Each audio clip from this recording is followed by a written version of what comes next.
Terima kasih atas kesempatan yang telah diberikan.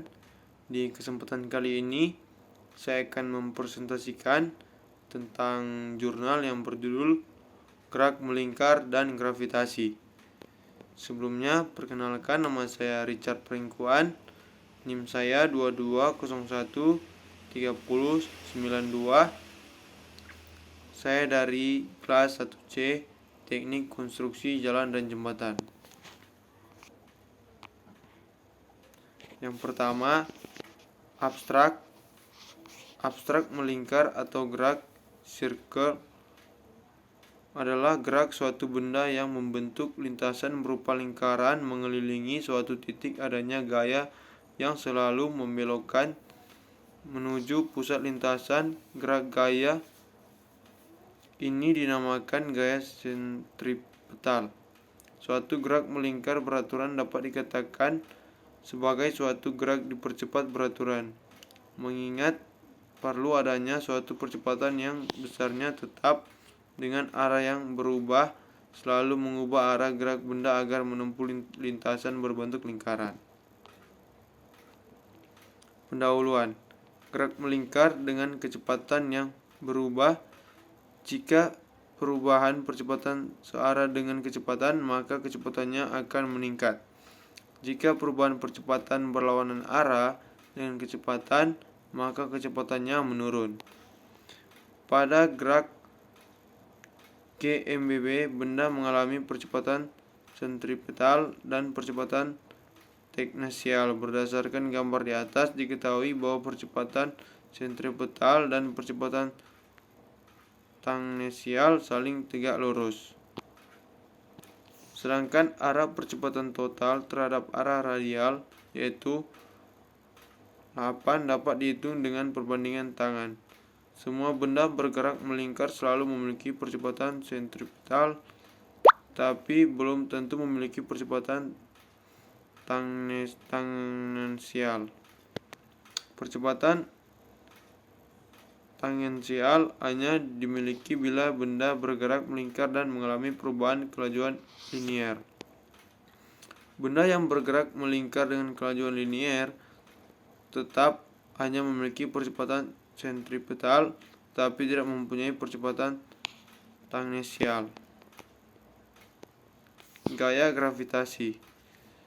Permasalahannya di atas telah dikaji oleh Sir Isaac Newton pada abad 16 Masehi. Newton menemukan bahwa ternyata ada suatu gaya pada suatu jarak yang memungkinkan dua benda atau lebih untuk berinteraksi. Istilah tersebut oleh Michael Faraday pada abad 18 diubah menjadi istilah medan. Adapun pengertian medan adalah tempat di sekitar suatu besaran fisis yang masih dipengaruhi oleh besaran tersebut dalam suatu entitas tertentu. Sebagai contoh, gaya gravitasi akan bekerja pada massa suatu benda yang masih berada dalam medan gravitasi suatu benda atau planet. Jika medan gravitasi suatu gravitasi sudah dapat diabaikan, maka sebuah massa yang berada di sekitar besaran benda tersebut tidak dapat dipengaruhi. Dengan demikian, dapatlah kamu pahami mengapa daun yang masanya lebih kecil dibanding bulan yang masanya jauh lebih besar dapat ditarik bumi.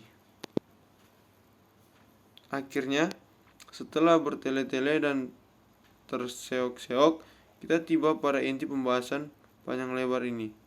Newton pun mencetuskan hukum gravitasi universal dan mengumumkannya pada tahun 1687. Hukum yang sangat terkenal dan berlaku baik di Indonesia, Amerika atau Afrika, bahkan di seluruh penjuru alam semesta. Hukum gravitasi universal itu berbunyi demikian: semua benda di alam semesta menarik semua benda lain dengan gaya sebanding dengan hasil kali massa benda tersebut dan berbanding terbalik dengan kuadrat jarak antara benda-benda tersebut. Kesimpulan, suatu benda yang bergerak melingkar memiliki dua gerak, yaitu gerak penyebab benda bergerak melingkar adalah adanya gaya sentripetal F yang arahnya selalu menuju pusat lingkaran. Hubungan antara kecepatan sudut dengan kecepatan linier adalah V sama dengan W titik R. Gaya gravitasi atau gaya tarik-menarik dapat berlaku secara universal dan sebanding oleh massa masing-masing benda dan berbanding terbalik dengan kuadrat jarak kedua benda sebelum mencetuskan hukum gravitasi universal. Newton telah melakukan perhitungan untuk menentukan besar gaya gravitasi yang diberikan bumi pada bulan sebagaimana besar gaya gravitasi bumi yang bekerja pada benda di permukaan bumi. Sekian presentasi dari saya. Assalamualaikum warahmatullahi wabarakatuh. Om Swastiastu, Namo Buddhaya, salam kebajikan.